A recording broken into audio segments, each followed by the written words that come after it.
Today we celebrate the Holy Family's Feast, a prophetic event for our times. Next Sunday, in fact, the 12th of January, in the liturgy of the traditional rite that we follow, is the Feast of the Holy Family. We'll meet again in Naples. Don't worry, I invite all the faithful from the south who can, from Molise, Basilicata, the Campania regions, and yes, even some from Puglia, to come to. We'll meet for this celebratory moment at 4 o'clock in Naples, at the Ramada by Wyndham Naples Hotel on Via Galileo Ferraris 40. At 4 o'clock, there will be the Holy Rosary, the consecration to Our Lady, the singing of the litany, the solemn Holy Mass, after which we will consecrate the families, including those at home who will be following us from home, the consecration of families to Our Lady, and we will symbolically give a rosary to the families present, even if they already have one, to show that the rosary should be kept in the family, that the salvation of the family, now more than ever, the family, according to God's heart, the Christian family, salvation has been in the family recitation of the Holy Rosary. That's why this evening, tonight, being Friday, a new series of Friday evening meetings begins. The Rosary Pioneers, but with the family. This evening we'll have live, with us tonight, a family from Belluno in the Veneto region, and a relative calling in from Spain. There it is, the cover we decided to use, Pioneers of the Rosary and Families. Look, there's this lovely family, a family after God's own heart. Gosh, husband, wife, and children. Here, husband, wife, the family that Bergoglio doesn't want, is the family that the false church fights and censors.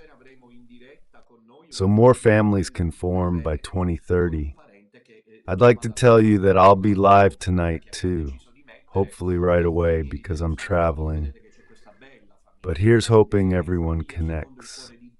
I make a solemn appeal as leader of the small remainder. Let's forget about all the fixed ideas, now we need them coming at us. It's time we stepped up our prayers. That's why the devil's so mad at me. Let's meet this evening, dear families of the Little Remnant, at 9 o'clock on the YouTube channel.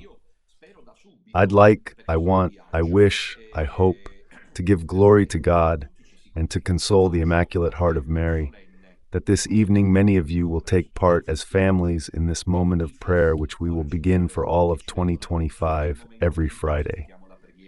I will, as much as I can, be present for the apostolic programming of the journeys. So this evening, at 9 o'clock, let's revisit the post and share Rosary Pioneers and Families. We'll see each other for this moment of faith and prayer with the recitation of the Holy Rosary to be brought into families, because we have dedicated 2025 precisely to families. This evening's appointment is very important as it prepares for Sunday's meeting in Naples at 4 o'clock. And so we identify our prayer battles. Like Moses on Mount Sinai, his hands raised to heaven to fight against Amalek. So tonight at 8 o'clock, we remind you it's the Passion of Jesus, my dear children. So let's remember the two important pious practices to carry out together. Abstinence from meat. No meat or meat products today as it's Friday, to honor the Passion of Jesus, and then the most arduous exercise of the Stations of the Cross, to meditate on the Lord's Passion and to accept with love all that happens in our lives. I am increasingly amazed by myself. Perhaps I too will be able to reach where you have all arrived.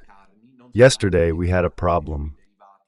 Technically, the journey was fine until my heavy clothes remained in the other car. So from early afternoon until evening, I just wore a cardigan in my room.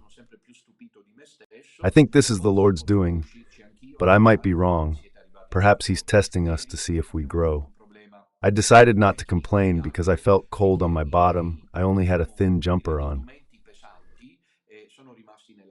I waited for the other vehicle to arrive with my warm clothes, but it was evening by then.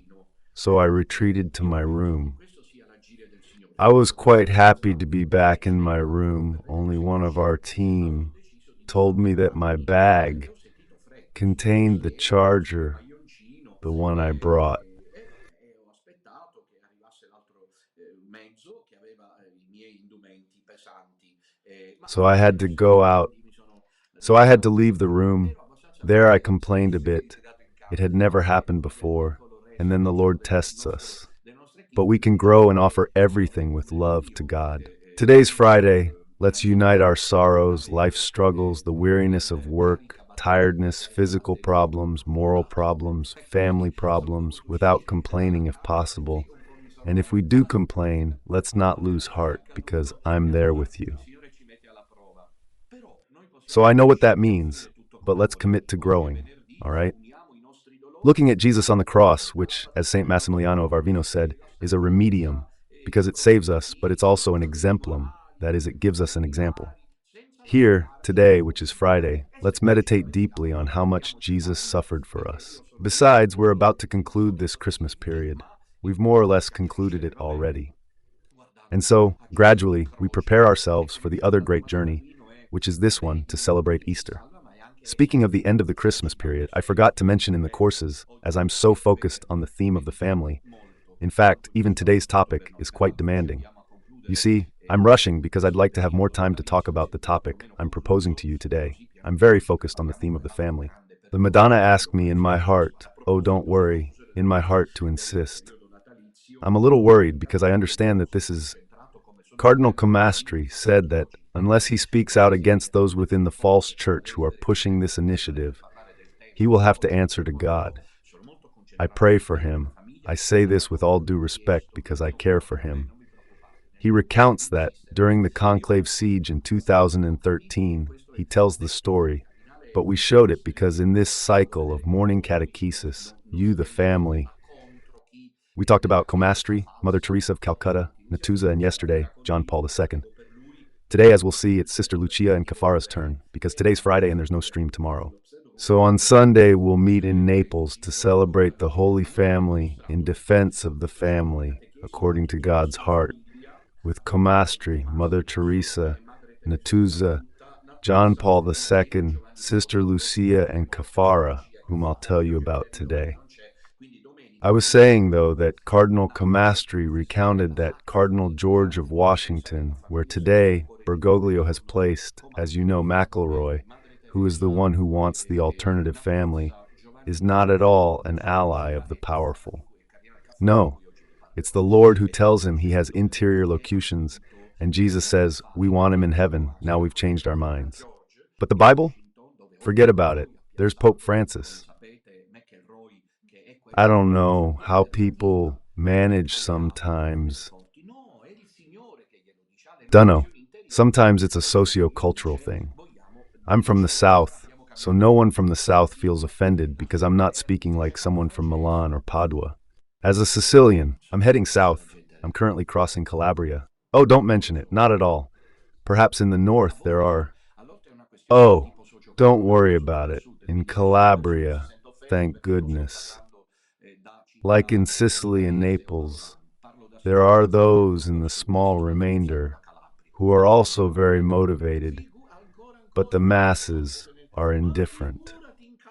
There's been one in the Vatican. We're living through the apocalypse. Last night, I gave the catechesis. I don't know if you followed it. I hope you enjoyed it. I really enjoyed it. You can find it on the Radio.dominanostra.it Nostra playlist if you couldn't follow it. I've reached the 18th episode, the 7th seal, and the first 4 trumpets. Now the director will show you yesterday's post, so you can re-watch it if you want to listen to last night's catechesis. It was really very interesting. It's not set in stone that the sequence will be as planned because I told my entourage yesterday that because one of the little sisters asked me, I explained, they told me one of them said, Father, but then will it really be like that first trumpet? I said, I don't think it has to be that way. That's a narrative criterion. So it's not necessarily the case that they have to alternate as planned, but that they can happen as fate would have it. I don't know if yesterday evening's post is ready. That's what you can use to listen to the catechesis. Anyway, back to us. I was saying there's an apocalypse happening and people don't even notice. So Cardinal 𝐾𝐽 said to Cardinal Georgi, said to Cardinal 𝐾𝐽, I'm old, I'm about to die. And indeed, that's what happened, because he died shortly afterwards, and he said, "I will die in my bed, but I fear." This is last night's post for anyone who wants to follow the catechesis. "But I fear," he said, "that my successor might die in prison, and the one after that will die a martyr." Cardinal 𝐏 said that in a meeting on families, and Cardinal George explained the reason. He said that the reason is, if we defend the family according to God's heart. My dear children, let's be honest, he has powerful connections. Don't touch his money or his family, nor the issue of family, because these are two crucial matters. Family, because the project of the 2030 Agenda is to build an alternative family, making disappear. We were talking about it yesterday morning in the catechesis cycle that I'm dedicating to the family in view of Sunday's feast, and in view of the fact that we are in the year of the Rosary, as a small remainder to pray in families, that there's a planned reduction of the world's population, and also a Keynesian approach, which foresees a more profitable distribution among the influential classes, that they have their own healthcare systems. Imagine, we go to the chemists to buy stuff that doesn't exactly cure us. It just treats the symptoms of all our problems. But some, on the other hand, enjoy true serenity, the planet's oligarchic families, who have the money, the power, and I'll stop there. The plan is to destroy the family according to God's heart. Here's the prophecy, because that's what this is about. Cardinal George, Cardinal 𝐏, that is, those who defend the family end up in prison or on the gallows. It's possible. That's why it's possible, because today in Rome there's a fake church led by a fake Pope Bergoglio who promotes the family. It's something I sometimes say that you can't. I don't know how to say it. I don't know how you do it. I thank God that when I think of Don Minutella, I feel reassured. I can't imagine that in Rome there was a document signed by none other than the prefect of the faith, undersigned by the Roman pontiff, blessing gay couples. And the priests, the bishops, the cardinals, the theologians, the moralists, the canon lawyers, what a wretched bunch they are, will have to answer to God for the fact that the silence of the righteous strengthens the wicked. Let's remember that. Today's topic is family again. Today's window title, which the director is now presenting, is Family, Sister Lucia, False Church, Caffarra. Fatima's missing, but with Sister Lucia here, it all makes sense. Right then, let's reconstruct today's events, because it's a bit of a summary. We've seen, I repeat, in these days the interventions of these, let's say, witnesses of the faith of our time, of the 14th Roman Pontiff, straddling the 80s and the 2000s. We're talking about, I repeat, Cardinal Angelo Comastri, Archpriest Emeritus of the Vatican Basilica, made a cardinal by John Paul II, I think, or by Benedict XVI anyway, a very well-known cardinal in Italy, an excellent preacher who, however, pretends not to notice what is happening because he defends the family. So why doesn't he say a word about what the Vatican establishment is doing? Church obedience means nothing here. Obedience is due in righteous matters. Theology teaches us. I'm not making this up, because whoever obeys their superior, as Thomas Aquinas says, commits an act of sinful subservience. Virtue's gone.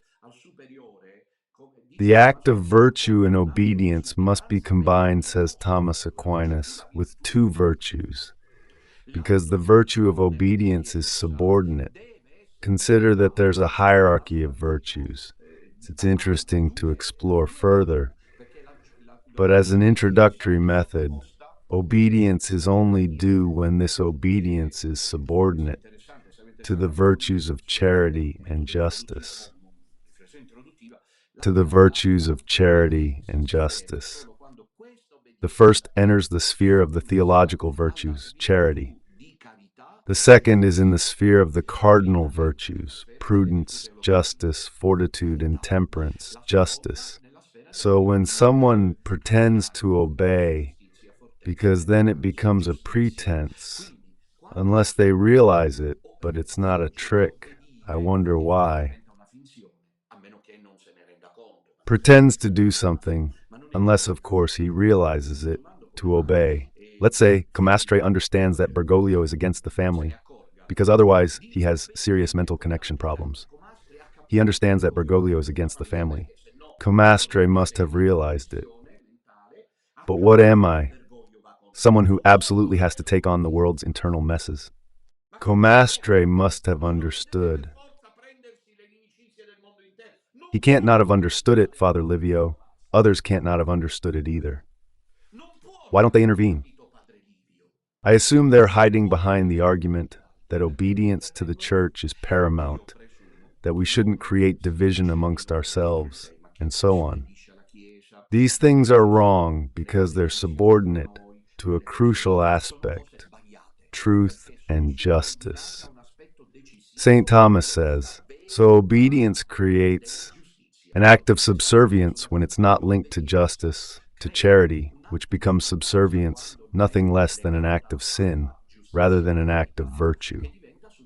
Anyway, we saw 𝐵, then we saw Mother Teresa of Calcutta, whom John Paul II asked to go all over the world to speak about the family, to speak in defense of life, against abortion, and so on.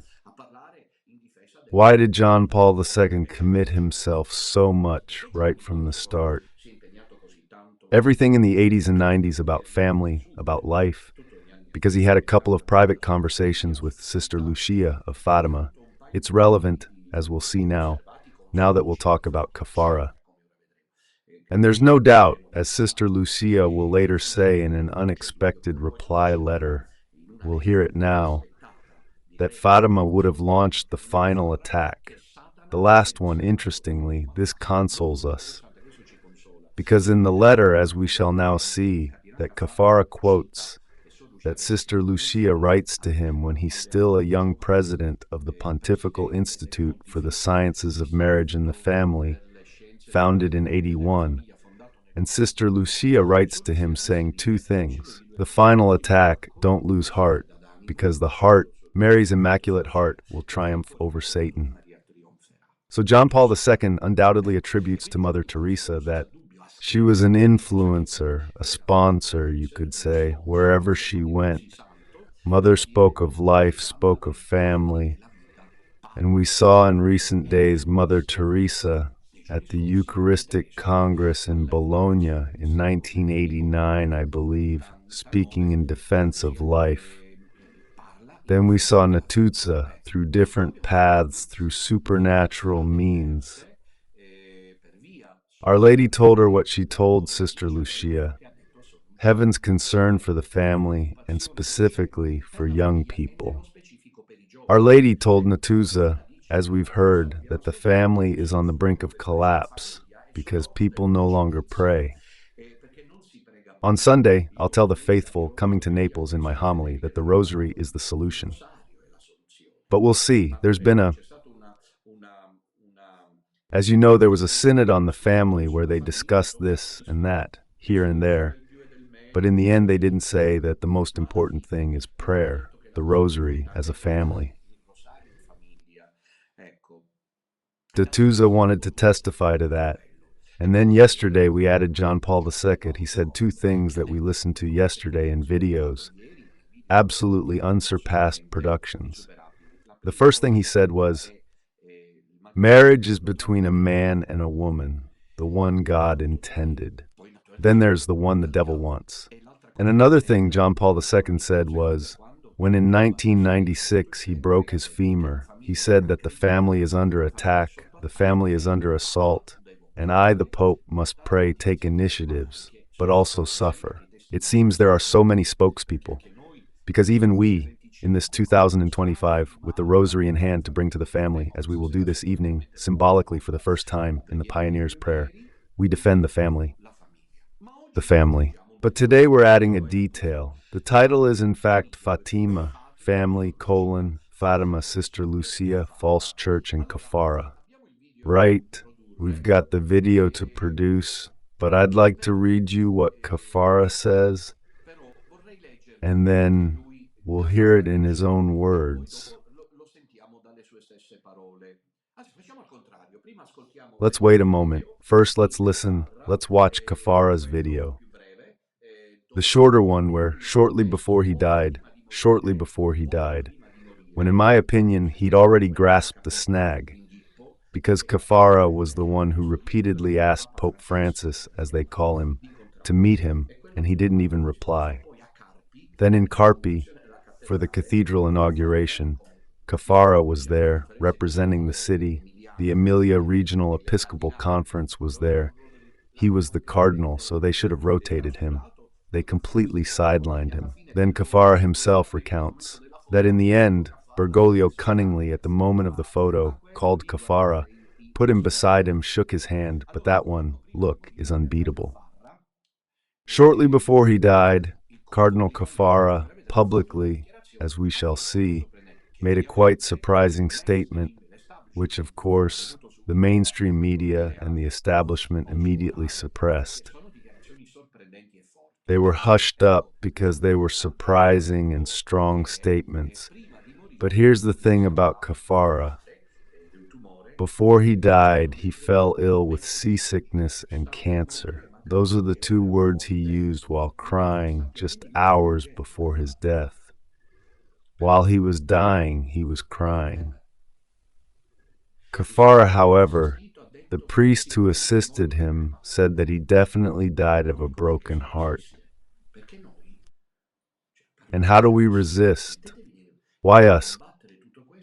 Now I'll talk, put in, I have to fight all this, and then I've got enemies everywhere.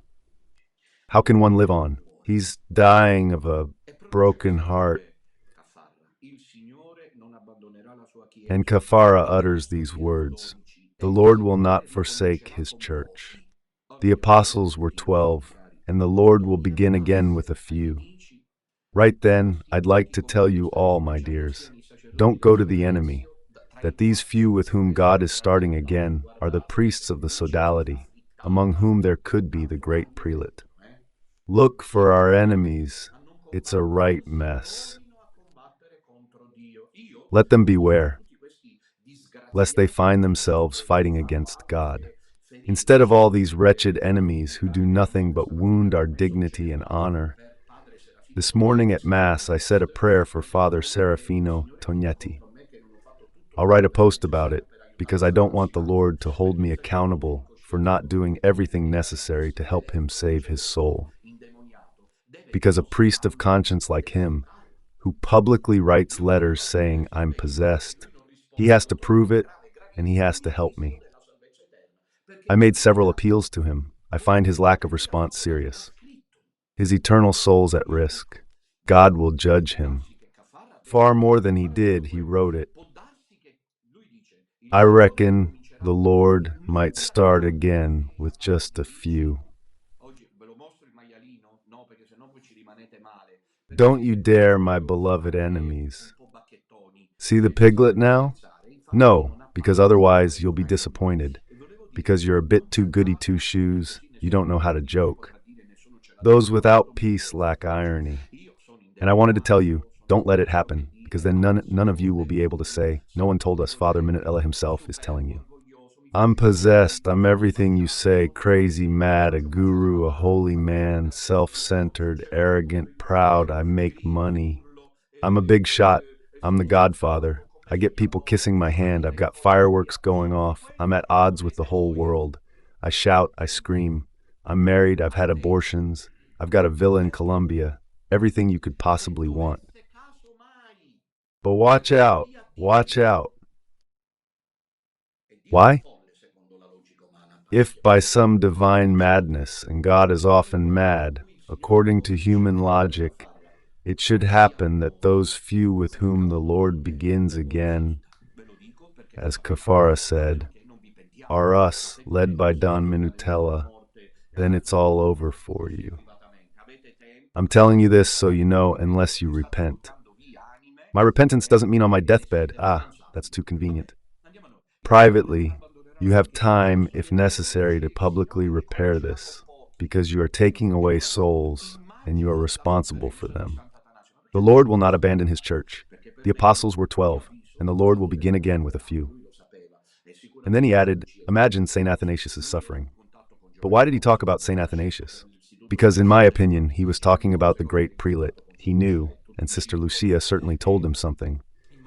He was contact with John Paul II, who chose him for the Family Institute. John Paul II was in contact with Sister Lucia. It's all a circle. Imagine the suffering of St. Athanasius, left alone to defend the truth for the love of Christ and the Church of man. We must have faith, hope, and courtesy. He died weeping, and according to this priest, he died of a broken heart. Certainly, quoting St. Athanasius, who, as we know, in the 4th century fought alone, confronting the Arians who had taken control of the church. Right, Cardinal Caffarra said this as he was dying, but he, a staunch defender and moralist of the family according to God's heart, was able to make a surprising statement, which we'll now listen to together.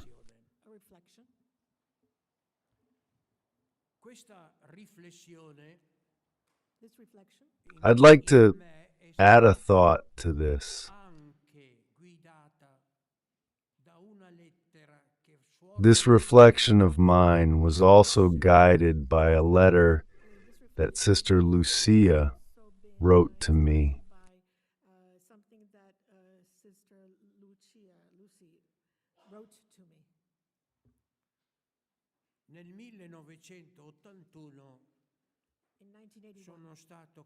In 1981, I was called by Pope John Paul II to found the Institute for Studies on Marriage and the Family.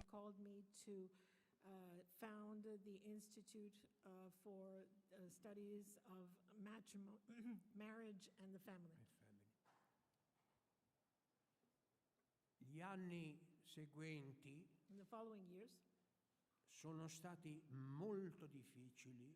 were very difficult. Molte persone dentro e fuori la Chiesa Many people The following years were very difficult. non Were volevano very l'istituto difficult. did not want this institute. per la proposta culturale. Many people, inside and outside the church, didn't want that institute. Brought forth. Poiché l'Istituto Giovanni Paolo II Because of the cultural proposal it offered. Santa Vergine Because the John Paul II Institute is dedicated to the Blessed Virgin of Fatima. In a very difficult time for me as president, I wrote a letter to Sister Lucia, chiedendo semplicemente to pray for the Institute, saying also that I wasn't expecting a reply. di pregare per l'Istituto Asking her simply to pray for the institute, dicendo anche che non attendevo la risposta. and saying also that I did not expect an answer. Con mia grande sorpresa, To my great surprise, dopo alcune settimane, a few weeks later, attraverso il vescovo di Leira, il vescovo di Lucia, through Sister To my great surprise, after a few weeks, via the Bishop of Leiria, Sister Lucia's bishop, Sister Lucia replied to me. di quella lettera, of that ricordo e non dimenticherò mai più nella mia vita Of that letter, le ultime parole della lettera. I will always remember, I will never forget in my whole of that letter, I remember and will never forget the last words of the letter in my life. Scolpite proprio nel mio cuore. words that are engraved in my heart. Esse dicevano: They were, Words that have been etched into my heart have been etched into my heart. They said, there will come a time when the decisive clash between Christ and Satan's kingdom will be over marriage and family. Decisive confrontation between the kingdom of God and Satan will take place on the issue of marriage and the family. Coloro che lavoreranno It will be a time when the decisive confrontation between God's kingdom and Satan will take place over marriage and the family.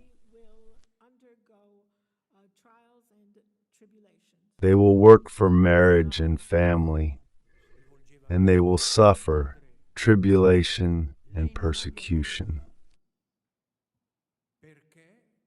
But he was speaking to me, Father, you needn't fear. Why? But she said, Father, to me, do not fear, because Our Lady has already crushed his head. Our Lady has already crushed his head. But, he said, Father, to me, don't worry, because Our Lady has already crushed his head. These words by Sister Lucy. My reflections on these pages arose from Sister Lucia's unforgettable words. And so, from the conviction that what Lucia said back then is coming to pass in our own time. Is being fulfilled in these days of ours. Grazie della vostra attenzione. Thank you for your attention.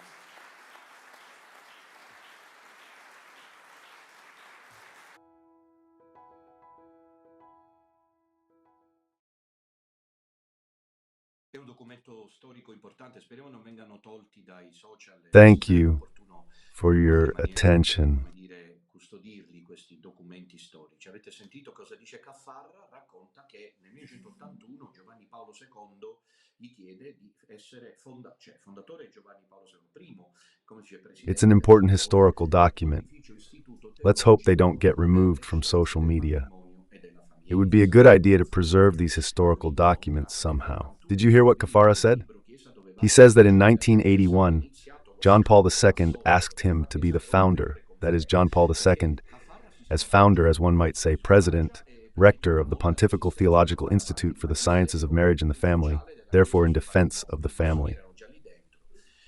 He met him in 81, so my book, Church, Where Are You Going?, which says that the Masonic undermining of the church began in the 60s, finds further confirmation. Because Caffarra gets discouraged, because he finds a lot of resistance to carrying out the church's official teaching on marriage. So the Freemasons were already in there. So at a moment of difficulty, he writes to his Lucia, asking her to pray for the institution, because before Bergoglio he had done an impressive and invaluable piece of work.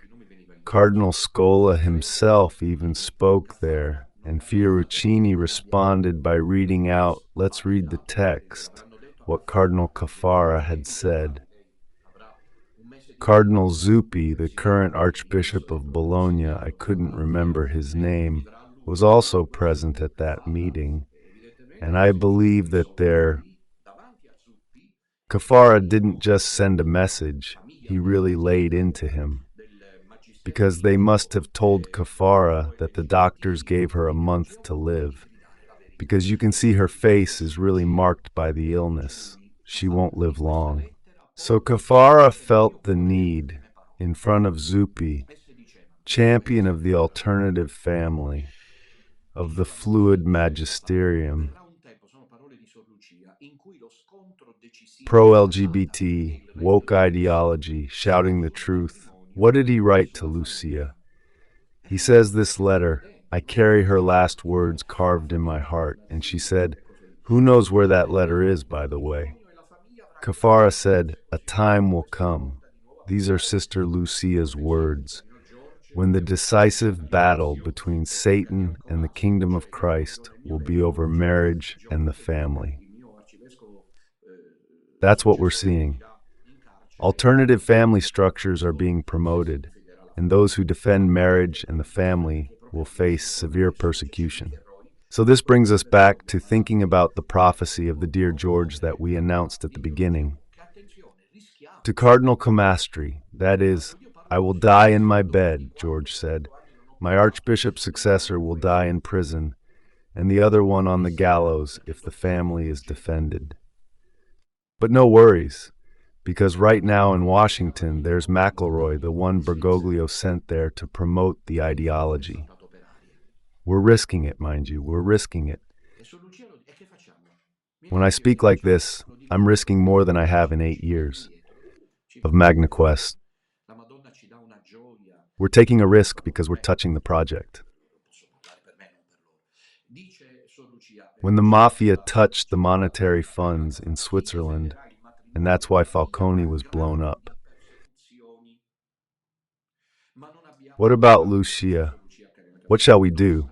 I'm telling my brothers, what do we do? Shall we pull back? Not at all, indeed. Our Lady gives us joy, enthusiasm. I speak for myself, but I think it applies to them too. I can speak for myself, not for them. Sister Lucia, as quoted by Caffarra, says that those who defend marriage and family will face great persecution, but not to be afraid. Sister Lucia tells Caffarra, Our Lady has already crushed his head. This is beautiful. Not that it will happen, it has already happened.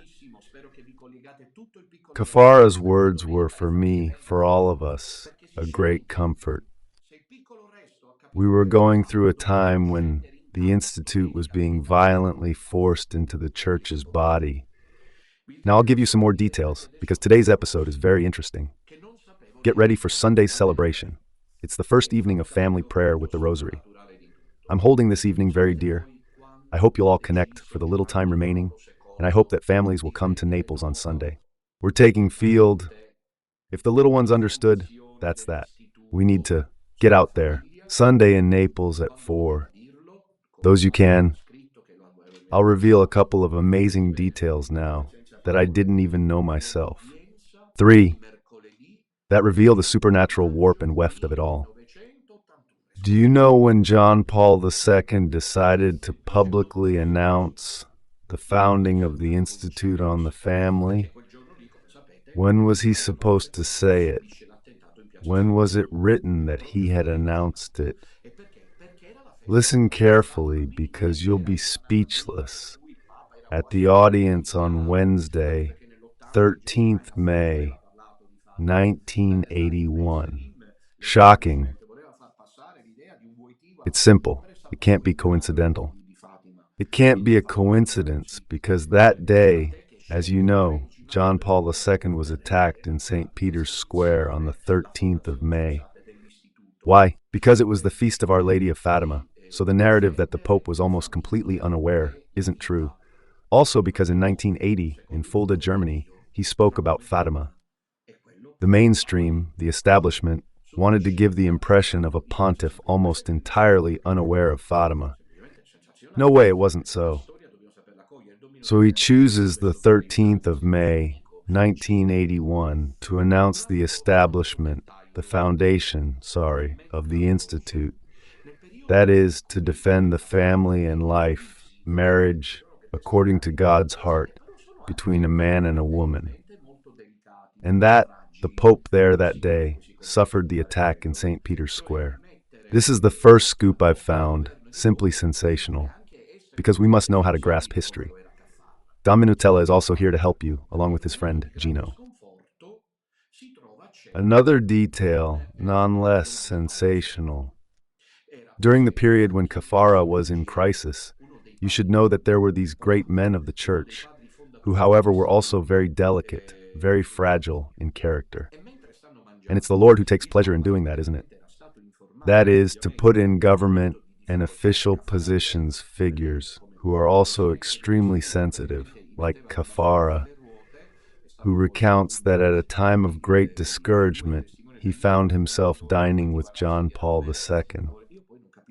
Professor 𝐥'𝐤𝐳 was also present, one of the Polish fathers, one of the founding fathers of the Family Institute. And while they're eating, the Pope, who had clearly been previously informed of the difficult time Caffarra was going through, because as president of the Institute they were practically putting spokes in his wheels, it was then indeed the two witnesses, Daniello, the Wojtyła Ratzinger duo, who wanted, I still don't understand, when the traditionalists until yesterday showed me, in my opinion, infamous images from certain websites, whose titles seemed to be, more or less, Wojtyła Bergoglio, the road's open to Pachamama. What a bunch of losers those traditionalists are, besmirching John Paul II after what we've been saying, and wanting to see a continuity that doesn't exist, because it's absolute, but we're proving it. Thank goodness for Don Nutella.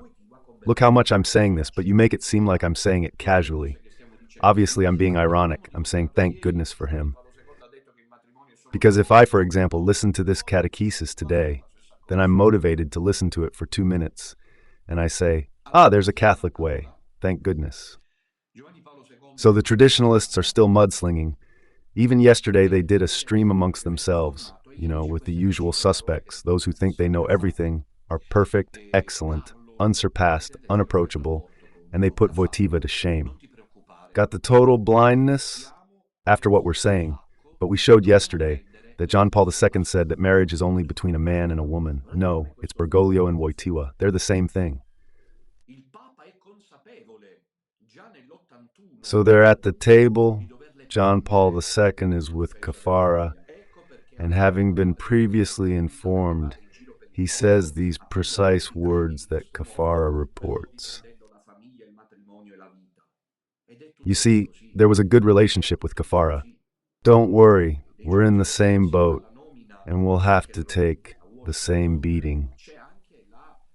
I said from the Pope, look, this makes me think a lot. The Pope was aware already in 1981 of having to defend them in defense of the family.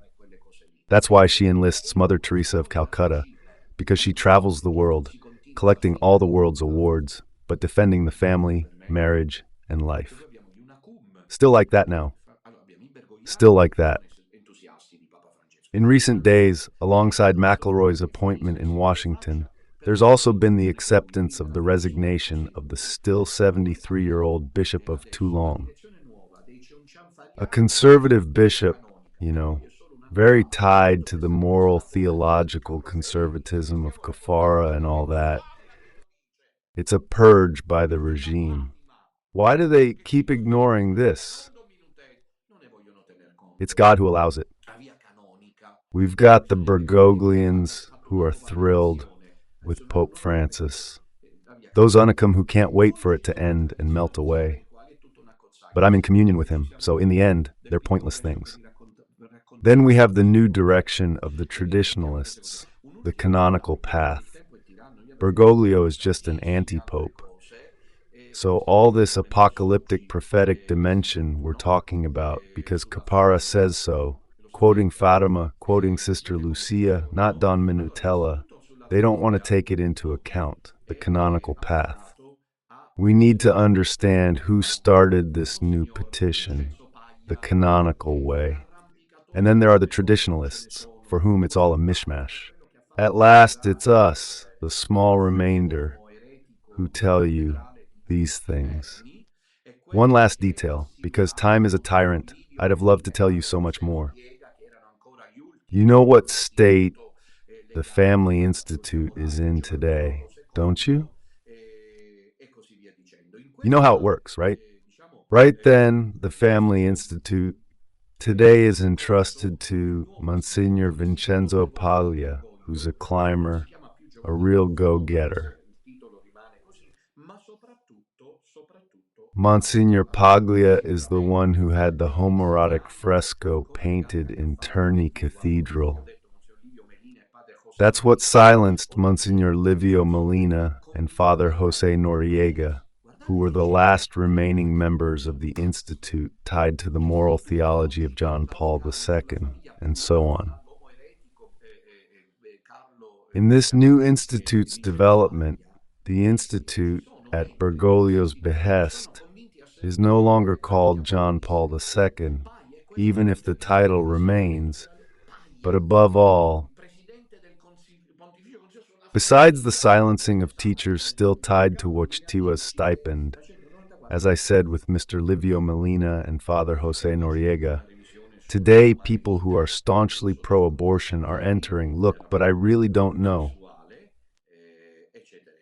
The institute today, which is in the Vatican on the family, led by the heretical man Carlo Vincenzo Paglia, has members who are convinced supporters of abortion practices. Paglia said on TV that the law, Paglia, the president of the Pontifical Council for the Family, you see how Satan has entered the Vatican. He comes to tell us that number 194 is fine. And then there's a whole review on humanae vitae, the use of contraceptives in sexual intercourse, etc. When Monsignor Di Puglia was appointed in 2019, I can't quite recall his full name right now.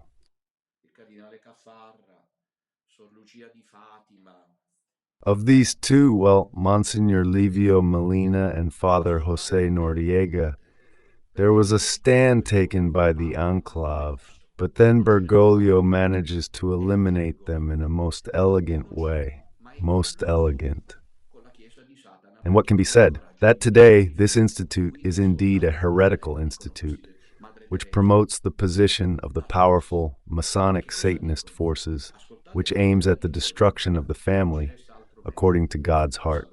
Oh, now I've got John Paul II here with me. Cardinal Caffarra, Sor Lucia di Fatima, they're saying, listen to Dominuta's appeal, because he's the only one speaking for us right now. There's no one else. And they add, someone's there, but they're in cahoots with the Church of Satan, because he hasn't the guts to come right out with it. So listen to Don Minutella, they say, Mother Teresa Natusa. And what do they say? Listen to what Don Minutella has to say. We've no other option, my children, my dears, to save the family. Here's the solution. Our Lady, through me, reaffirms her power. We will win. We will witness the triumph of the Immaculate Heart of Mary if in our families. We will win. We will witness the triumph of the Immaculate Heart of Mary if in our families we place the rosary as an outpost, as a bulwark against this wicked satanic project, to build a family model that is no longer according to God's heart. One last consideration, obviously, is the elimination of those two. Not with thirst for vengeance, but as someone like me, I think someone else, an expert, let's say an expert in this sense, follows this. Monsignor Molina, Father Noriega were eliminated, purged in 2019 in rather total silence. The Institute for Studies on Marriage and Family has passed entirely into the hands of the false church, which, as I have just told you, promotes these new spaces for further study. Therefore, trust in. Studies on marriage and family have passed entirely into the hands of the false church, which, as I've just said, promotes these new spaces for in-depth study. Therefore, trust is, supplication is something unforgivable. Let me conclude with a plea saying this. But I think, my dear children, that today we've painted a complete picture. I thank the Madonna for assisting me in this series of catecheses. Right after Epiphany, as you can see, it would be useful to gather them all in a single box when I spoke of Comastri, Mother Teresa, Natusa, John Paul II, and today Cardinal Caffarra and Sister Lucia. I'm glad I gave these catecheses, because Sunday is the family feast we celebrate in Naples. And why doesn't anyone talk about it? Because sadly, there's now a complicity that's increasingly and openly declared, so no one defends the family according to God's heart anymore. So we will. And let's say this is the final showdown that Satan has decided to go ahead with, because he has on his side the Satanists who are in the Vatican. So what's the solution? Don't go to any union masses with Pope Francis. Don't set foot in those Bergoglian churches. It's a schismatic church. It's the schismatic church of Satan. Even to a righteous canon, the canonical configuration of this church is clear, which, for Father Faré, would be none other than the Catholic Church. A canon's word makes a church split. But above all, it's Satan's church. Don't go there. Don't let yourselves be filled with doubts. Stay home, say your rosary at home, wait for us from the sodality, assuming we're not the ones Caffarra is talking about.